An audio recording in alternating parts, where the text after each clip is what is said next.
y a des personnes qui nous attirent, il y a des personnes qui nous dérangent, parfois même sans raison apparente. Et si ce n'était pas elles, mais ceux qu'elles réveillent en nous? Miroir en face, le reflet de nos vérités, le podcast. Bonjour à tous et bienvenue pour un nouvel épisode dans le podcast Miroir en face, le reflet de nos vérités. Aujourd'hui, je reçois Jean-Baptiste, coach, formateur et explorateur de l'âme humaine. Ensemble, on va parler de ce miroir que sont les autres. Parce que oui, nos relations sont des révélateurs, des déclencheurs, des messagers. Et parfois, les jugements, les blessures, même les attirances nous parlent bien plus de nous que de l'autre. Ce n'est pas toujours confortable, mais c'est souvent nécessaire. Dans cet épisode, on vous propose un voyage vers ce que vous ressentez, vers ce que vous projetez et surtout vers ce que vous avez à apprendre face aux émotions et face aux autres. Jean-Baptiste, merci pour accepter l'invitation. Je suis ravie de faire cet épisode spécial de ce que les autres réveillent en nous. Merci déjà pour m'accueillir dans ce bel endroit et en plus je vois tu as les cartes, les miroirs de l'âme et tout. Oui, c'est je cool. suis bien préparée. Ouais, c'est top. Oui, c'est vrai que c'est un thème qui me parle depuis des années déjà. Et même depuis l'enfance, j'étais vraiment focalisée qu'est-ce que je peux apprendre, qu'est-ce que je peux. J'étais très curieuse. Et souvent, quand j'en parlais de ce sujet, les autres ne comprenaient pas, en tout cas, ce que je voulais dire. Et c'était en mode, non, c'est un peu trop, je ne comprends pas. Tu parles ça avec quelqu'un d'autre. Donc, je suis ravie aujourd'hui d'avoir quelqu'un avec qui je pourrais parler. Et donc, pour commencer, pour une première question, comment expliquer qu'on réagisse si fort à certaines personnes et sans savoir pourquoi sur le moment même? Ouais. On peut aller le regarder d'un côté de l'ombre et de la lumière et je vais inviter même tes auditeurs à aller voir quelles sont les personnes qui les inspirent.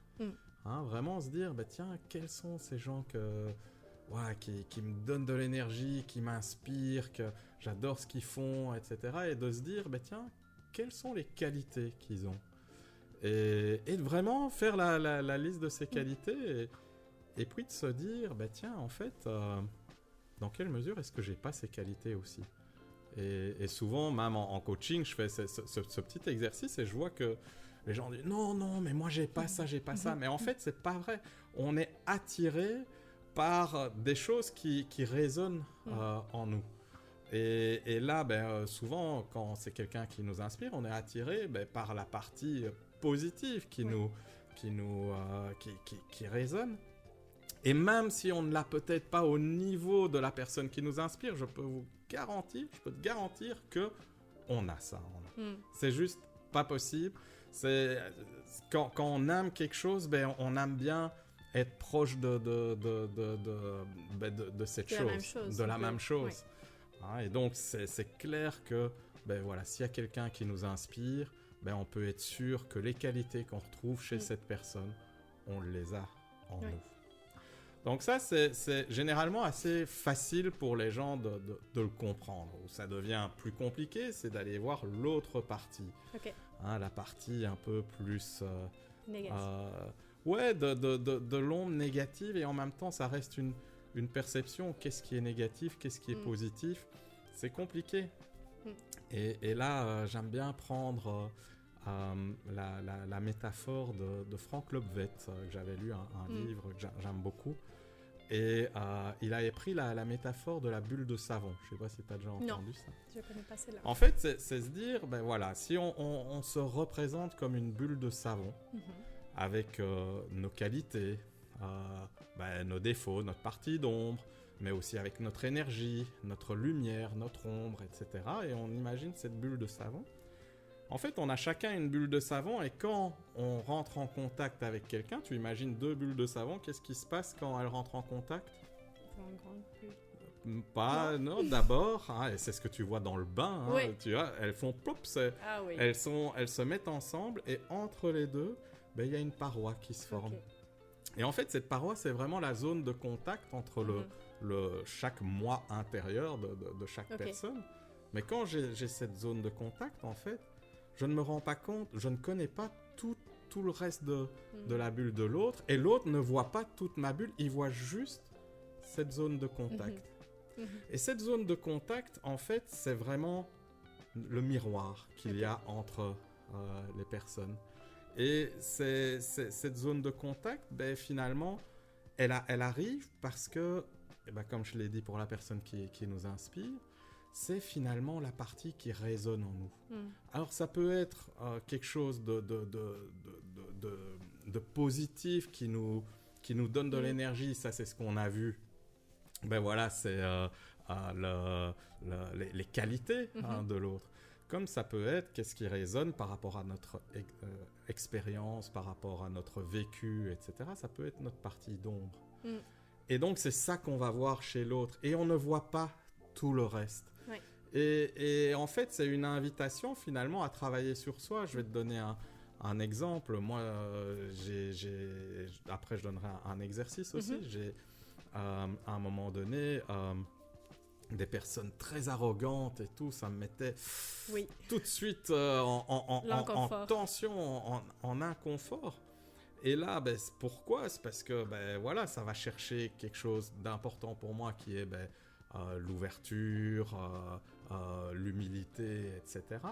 Mais en fait, ce que je ne me rendais pas compte, c'est qu'il y a une partie de moi qui avait besoin aussi d'exprimer ben, qui je suis, d'exprimer une certaine confiance. Et pour moi, en fait, ce que dans mon schéma mental, je me disais, ben, si je montre de la confiance, je deviens ben, arrogant.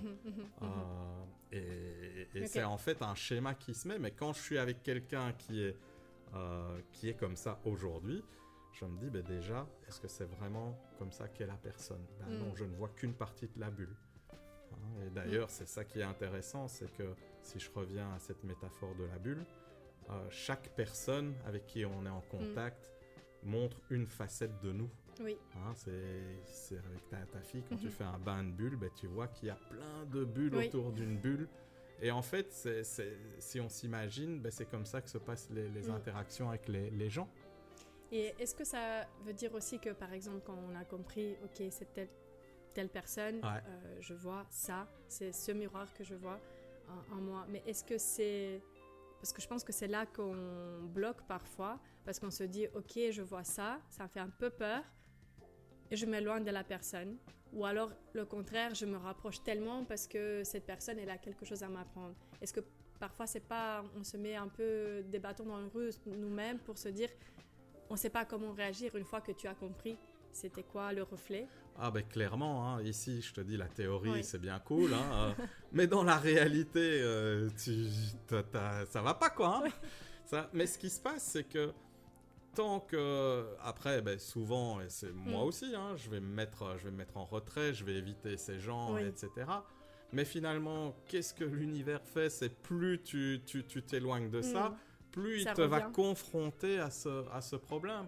Donc, à un moment donné, c'est se dire, bon, ben, peut-être que c'est pas tous les gens qui ont un problème. Peut-être que de nouveau, c'est pas un problème. C'est quelque chose que je dois travailler. Et à un moment donné, si je veux atteindre un objectif qui aujourd'hui est irréalisable pour moi, ben, peut-être qu'en travaillant là-dessus, ça va m'aider. Et c'est ça, en soi.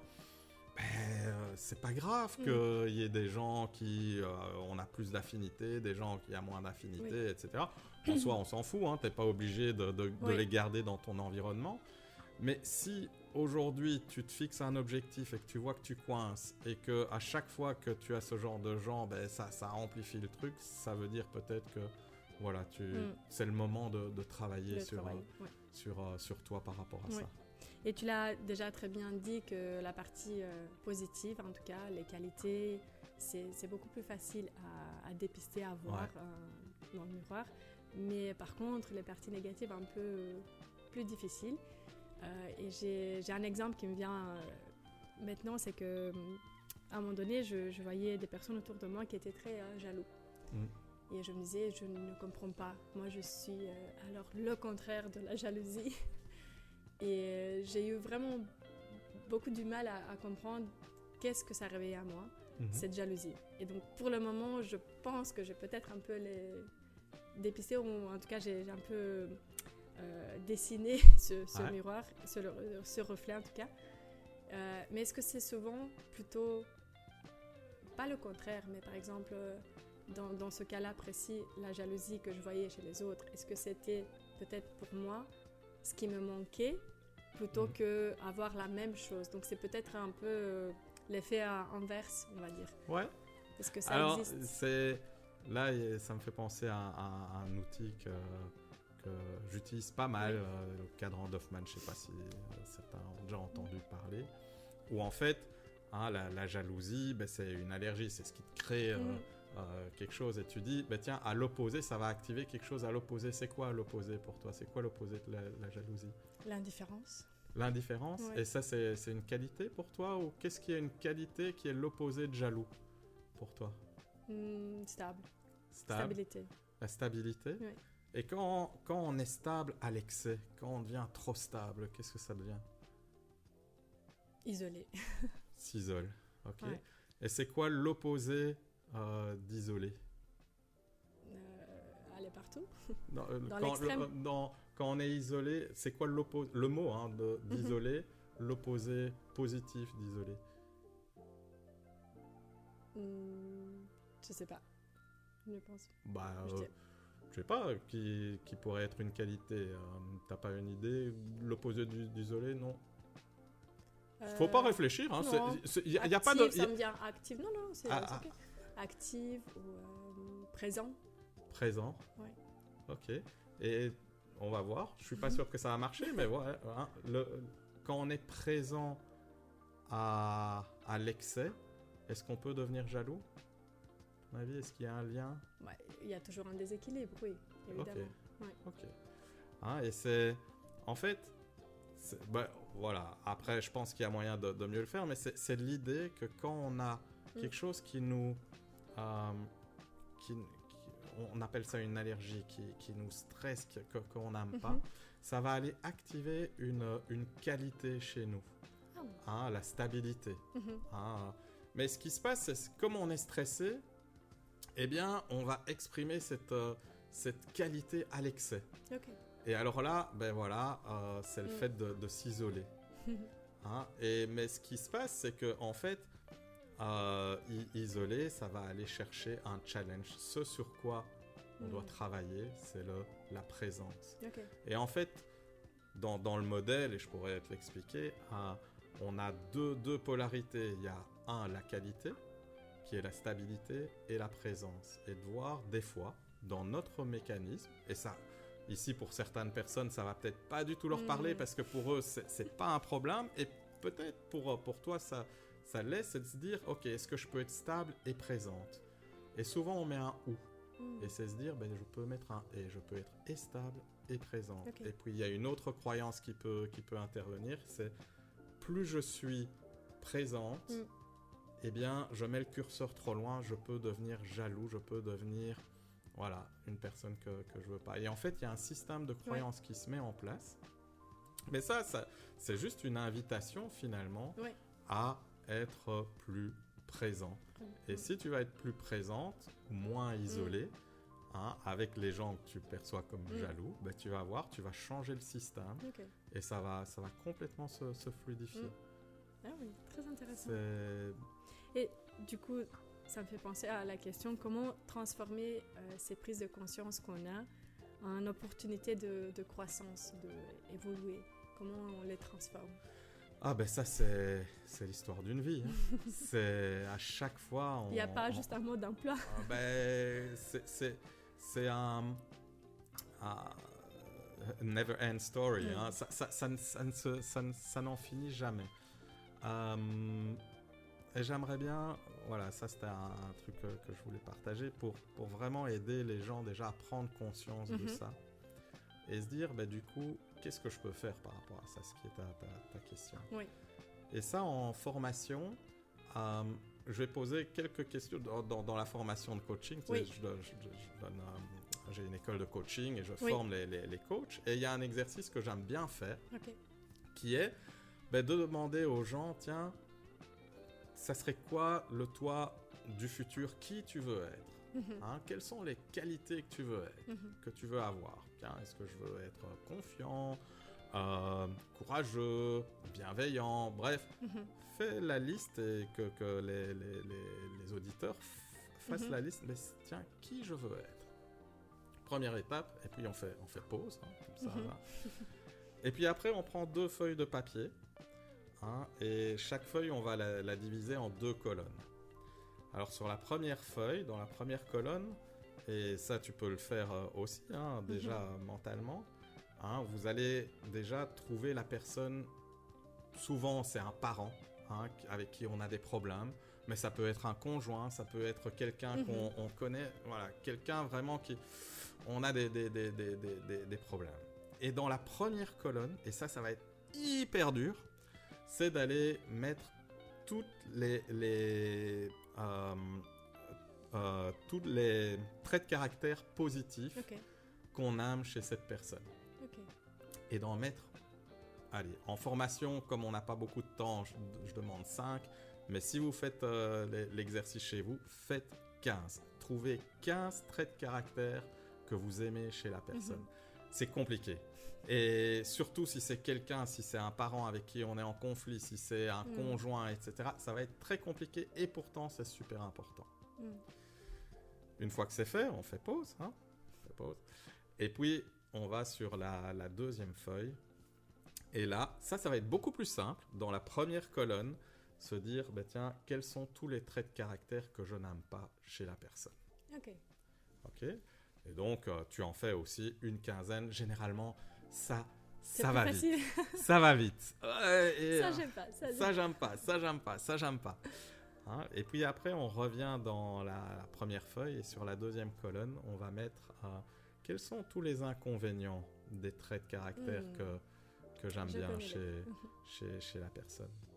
Et souvent, on ne se rend pas compte que chaque trait de caractère positif, ça a aussi des inconvénients. Et donc, c'est important de vraiment prendre le temps, mais c'est quoi les inconvénients? Et une fois qu'on a fait ça, sur la page 2, les traits de caractère qu'on n'aime pas, en fait, comment est-ce que ces traits de caractère m'ont forgé? C'est-à-dire, qu'est-ce que moi j'ai développé à la place? Tu vois, je vais te donner un exemple. Je peux dire, j'ai eu des parents qui sont structurants, rigides, etc.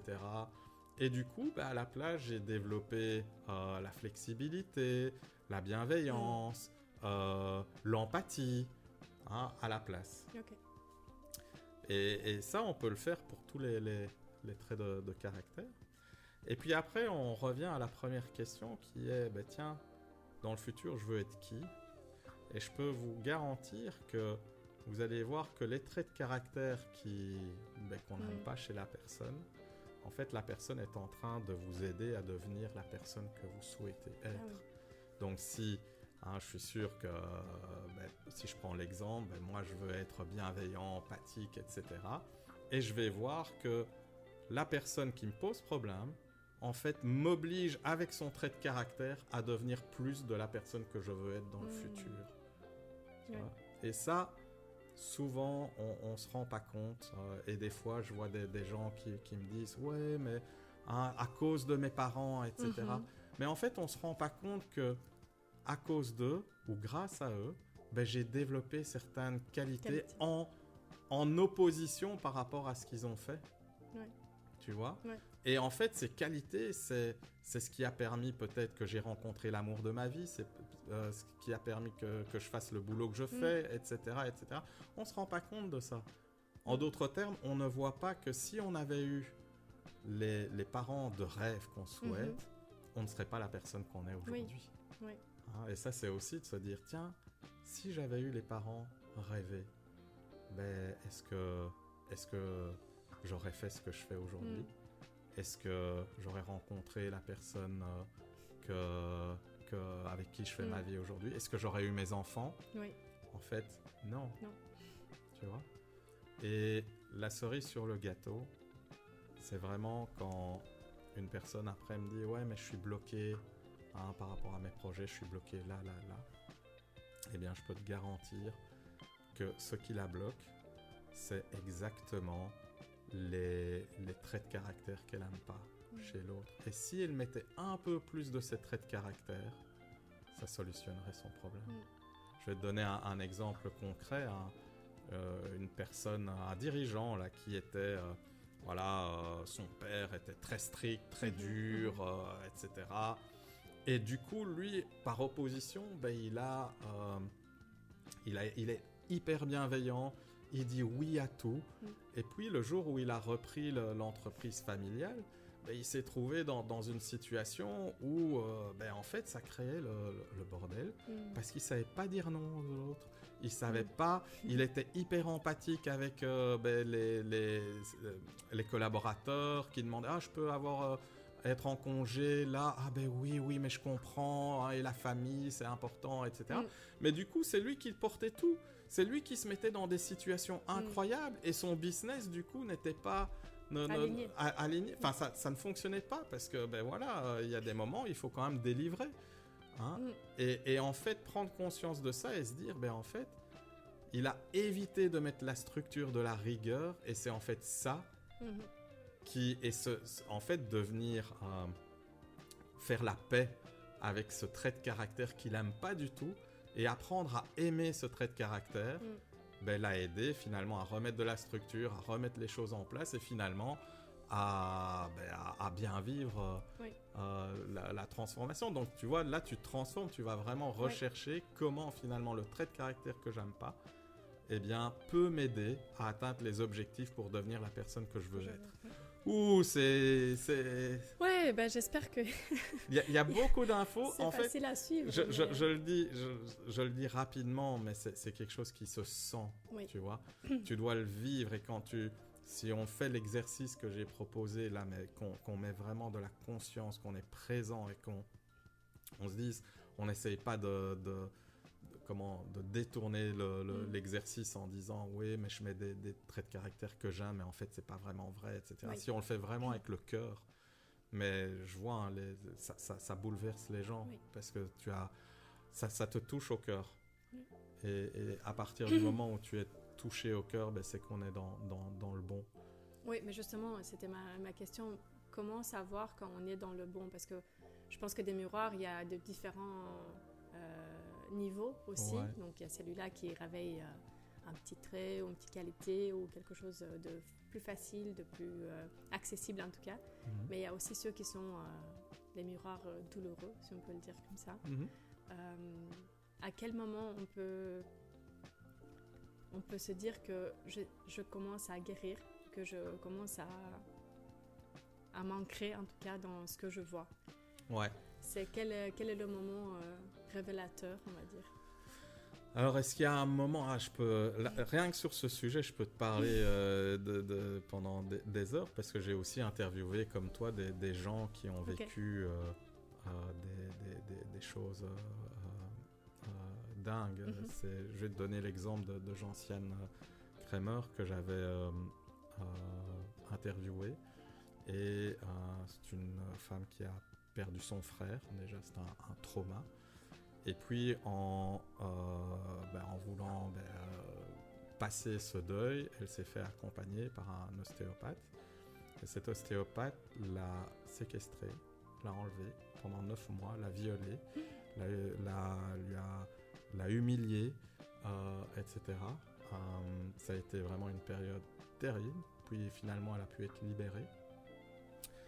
Tu te rends bien compte que en tant que femme, même homme, c'était vraiment très très très violent, à un tel point qu'elle a tenté à plusieurs reprises de se suicider. Et à chaque fois, soit il y a sa mère qui est venue, soit elle a été sauvée in extremis. Et quand on fait l'interview avec elle, elle te dit en te regardant dans les yeux, en fait, tout était parfait dans ma vie. Tout était parfait. Tout était synchro, des fois à la minute près, tellement que une minute plus tard, elle n'était plus là. Et elle dit, en fait, tout était parfait. Et pourquoi ? C'est parce qu'elle a pu... pour moi, c'est le plus important. Et tout l'exercice que j'ai dit, c'est ça, c'est comment apprendre à être dans la gratitude. Et c'est quoi la gratitude pour toi? Qu'elle a guéri d'autres de ses blessures, qu'elle a enfin, elle a enfin passé à sa vraie personne. Enfin, désolée, je suis hyper touchée de l'histoire, mais la gratitude pour déjà qu'elle a envie. Ouais. Et la gratitude, tu vois, c'est souvent on me dit oui, c'est voir le positif, etc. Pour moi, c'est pas ça. Okay. Et c'est pas tout à fait ça. Oui. La gratitude, c'est quand tu perçois que ce qui t'arrive est à ton service. Quand tu perçois que ce qui t'arrive est à ton service. Quand elle a perçu que ce qui lui est arrivé l'aide à devenir la personne qu'elle veut être. Tu vois? À l'inverse. Qui l'amène sur son chemin. Exactement, parce qu'aujourd'hui, Gentiane, elle circule partout en France, elle fait des conférences, elle inspire des femmes justement tu vois, à être des femmes, comment on dit, qui se sentent bien, fortes et puissantes. Hein? Et on ne se rend pas compte, parce que j'aime bien des fois utiliser le mot ingratitude. Tu vois, ça c'est quand... Et c'est ça, quand on passe pas le pas, c'est quand on se met dans l'ingratitude. C'est-à-dire qu'on perçoit que ce qui nous arrive nous dessert. Donc quand on perçoit que ce qui nous arrive nous dessert, qu'est-ce qu'on est en train de perdre? Une occasion, un or d'apprendre. Ouais, on perd une occasion d'apprendre, mais qu'est-ce qu'on perd par rapport à soi? Une partie de nous. On perd son pouvoir. Tu vois? Le contrôle, ouais. Quand je laisse le contrôle aux autres, parce que c'est ça, quand je suis dans l'ingratitude, c'est quand je perçois que ce qui m'arrive me dessert, ça veut dire que c'est à cause de telle personne, c'est à cause de mon boss, c'est à cause du Covid, c'est à cause de la situation du pouvoir d'achat, c'est à cause des politiques et tout. Qu'est-ce que je fais? Je laisse le pouvoir à l'extérieur et je ne prends pas le pouvoir pour moi. Et donc, qu'est-ce qui se passe? Je me mets en victime. Quand je perds le pouvoir, je laisse le pouvoir aux autres, je me mets en victime. Qu'est-ce qu'elle a fait, Gentiane? Elle a transformé ça pour finalement transformer. Elle n'a pas laissé le pouvoir à son persécuteur. Elle a pris son pouvoir et elle a dit, ça va m'aider à devenir la personne que je veux être et je vais inspirer des centaines de femmes à partir de là. Et c'est ce qu'elle a fait. Et c'est ça qui est magique. Tu vois, quand on parle et du coup, tu sens, hein, ça crée une vibration rien que d'en parler. C'est fort. Et c'est ça. C'est pas se dire, c'est un processus. Ah, qu'est-ce qui se passe, etc. C'est, voilà, je suis dans la gratitude, je garde le pouvoir, c'est moi qui ai le pouvoir. C'est pas les autres. Et si je laisse, et j'ai accompagné pas mal de femmes aussi qui ont subi des violences, etc. Et c'est se dire, oui, on peut se dire, c'est pas oublier toute la souffrance qu'il y a eu. La souffrance, elle est là. Hein, quand on a subi un viol, quand on a subi du harcèlement, etc. On a souffert. Ça, c'est un fait. Mais le fait que 10 ans plus tard, on soit toujours à souffrir de ça, on s'est raconté plein d'histoires. Okay. Tu vois? Et du coup, on a perdu son pouvoir parce que 10 ans après, on laisse encore du pouvoir à une personne, si ça se trouve, qui n'est plus là. Des fois, c'est même la personne, elle est morte. Oui. Et on lui laisse encore du pouvoir. Oui. Oui. Tu vois, on est dans l'ingratitude. Mais de pouvoir le transformer et se dire, tiens, comment je transforme ça? Comment je reprends mon pouvoir intérieur pour pouvoir peut-être inspirer d'autres personnes, pour pouvoir partager. C'est ça, la transformation. C'est magnifique, en fait, ce partage, ça m'a touché trop dans le cœur, si je peux le dire comme ça. Et du coup, une question que je pense que tout le monde qui écoutera, en tout cas, se posera la même question, parce que je l'ai déjà entendue, je me suis déjà posé la question plusieurs fois. Est-ce que ces moments-là, ces miroirs-là, parce qu'on dit souvent qu'on les attire aussi, mais est-ce que les cas extrêmes comme les violences, les harcèlements, les viols, est-ce que on les attire aussi d'une manière ou d'une autre pour en arriver là où on doit être? c'est comme si ça fait partie du chemin. Est-ce que ça pourrait, on pourrait les éviter? Ça, à mon avis, on parle d'un sujet autre qui sera la manifestation, la loi d'attraction. Mais comment, oui, du coup, pour faire une question plus simple, comment attirer?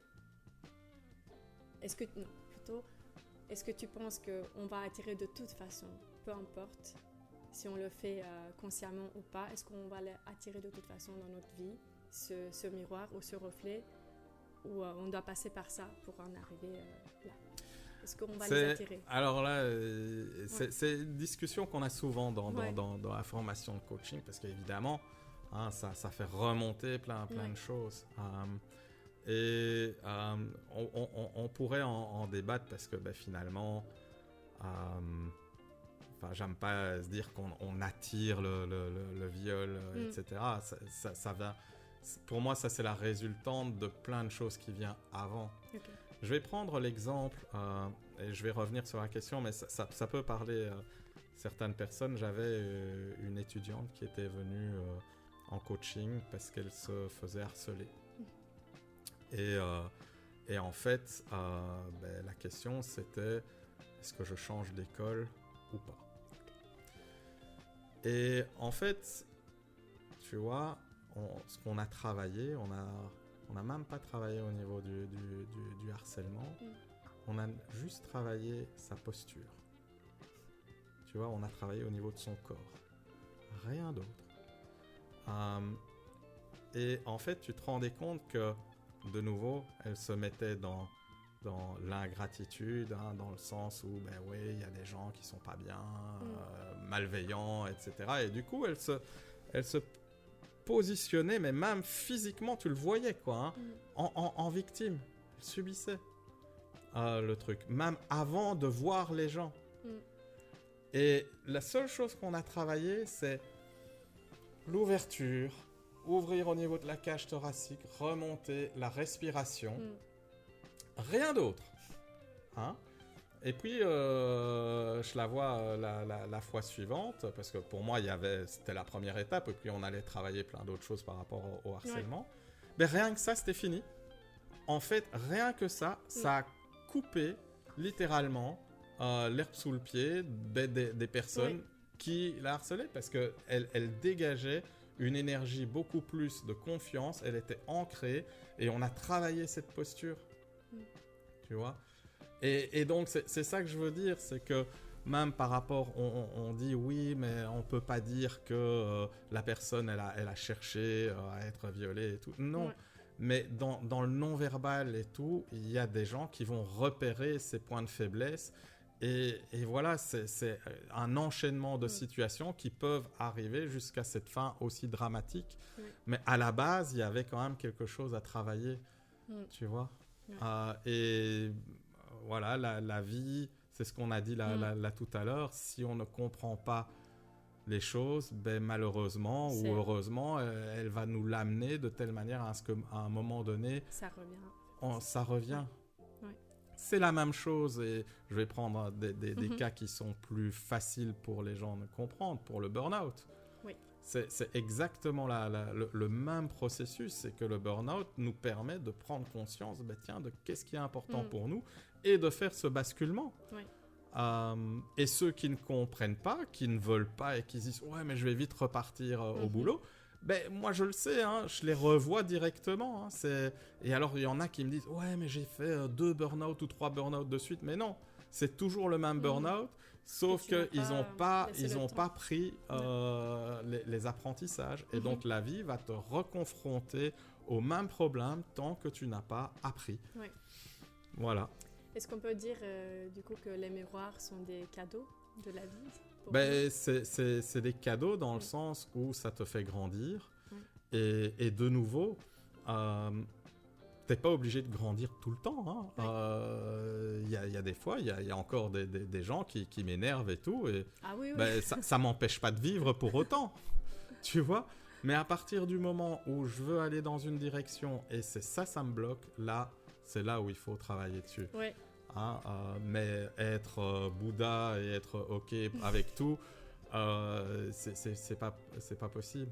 Oui, c'est ce que je voulais dire aussi, c'est que souvent, en tout cas dans ma quête aussi de l'évolution spirituelle, du bien-être et tout, je me suis vite perdue dans l'idée que ok, il faut être comme ça, alors je ne peux plus jamais être en colère, je ne peux plus jamais m'énerver. Donc je suis partie dans l'extrême où je dois être vraiment parfaite.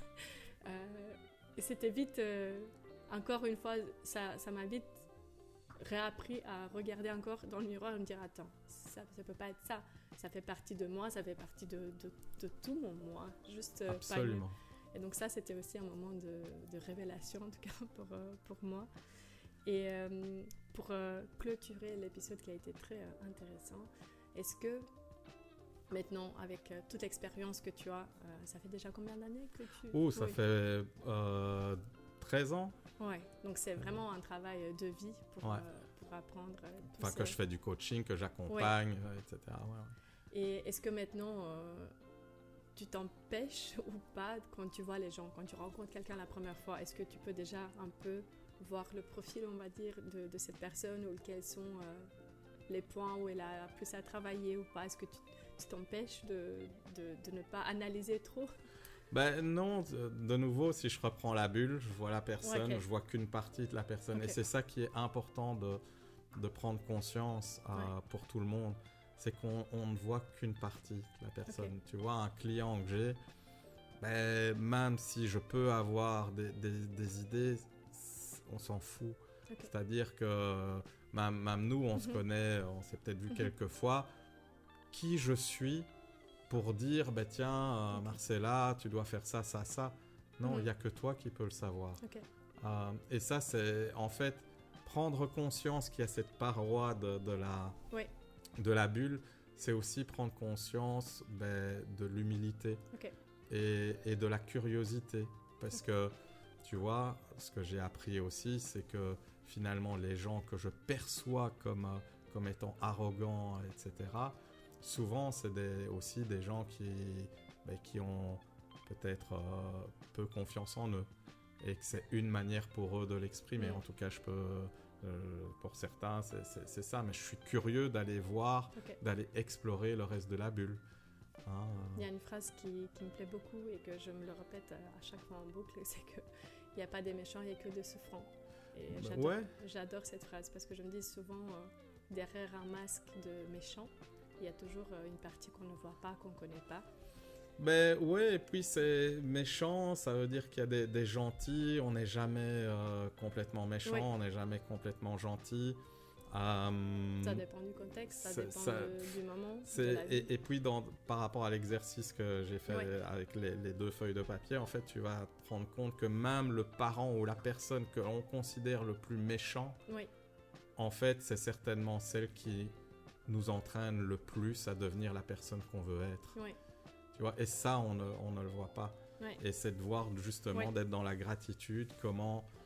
c'est ça la gratitude, c'est comment percevoir que ce qui t'arrive, que les personnes qui viennent à toi sont là pour te servir à être la personne que tu veux être. Et quand tu te mets là-dedans, ça ouvre en fait tout un champ de possibles de créativité que peut-être on n'avait pas avant. Où on reste bloqué comme ça. Et si cette personne qui m'énerve était la personne dont j'ai le plus besoin pour grandir et devenir la personne que je veux être, comment est-ce que je vais aller la rencontrer la prochaine fois? Est-ce qu'on pourrait dire qu'on apprendra à s'aimer grâce aux autres? C'est ça. En fait, les autres nous permettent d'apprendre qui on est. C'est au travers justement de ces bulles qu'on peut découvrir qui on est. Si on est seul, si on vit seul sur une île déserte, on aura beaucoup plus de mal à découvrir qui on est que justement par l'interaction avec les autres qui nous renvoient chaque fois en miroir. Comme les bulles, je reprends cette métaphore parce que finalement ça nous fait découvrir une partie de nous qu'on ne connaît pas. Ok, très bien. Jean-Baptiste, je te remercie pour ce moment. C'était vraiment un moment de découverte pour moi déjà et je suis très reconnaissante parce que c'est exactement mon objectif aussi de ce podcast, de ce projet, c'est d'apprendre encore plus, de me découvrir encore plus. Donc c'était vraiment super. Merci. Donc gratitude, vraiment. J'espère qu'on pourra en faire d'autres épisodes parce oui. que des sujets, il y en a plein. Ah ben là, et encore, parce que je me suis retenu, je voulais enchaîner sur ce que tu disais moi aussi, encore.